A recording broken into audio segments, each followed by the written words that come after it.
Hi there, welcome back. And in this part, we are going to go through the transform tab. So let me take you quickly. The very first is group by, which is the same as summarizing the data. Then we have the use first row as a header that you just show over there. Transpose and reverse rows are the same functions, which is going to convert row into column, column into rows.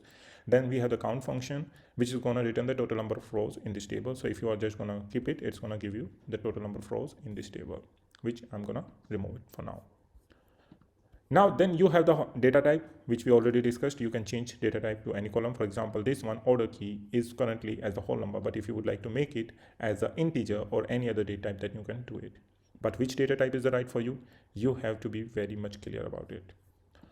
Replace values are the same. Fill is another option that you would like to fill up and down. And here, see, fill down cell values to neighboring empty cells in the current selected column.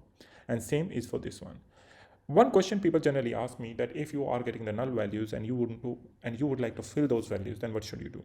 Well, that totally depends on your business requirement, and you need to discuss them with the BAs as well.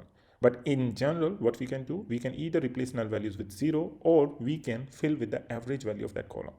And how to check the average value, which we are going to get to know in our next video. Now then you have the pivot. So pivot, basically it's going to use names in the current selected column to create a new column. And tables with nested columns are not supported over here.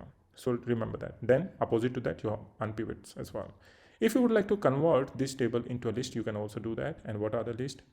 Lists are simply a list of numbers or list of names, etc.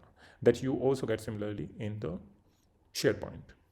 Split column is same as we discussed. Format, if you would like to format into uppercase, lowercase, etc., you can do that.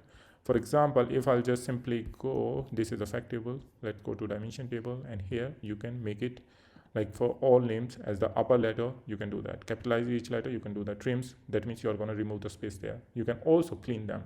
That means remove non-printable characters in the selected column. So please go through them one by one, and it's going to help you out.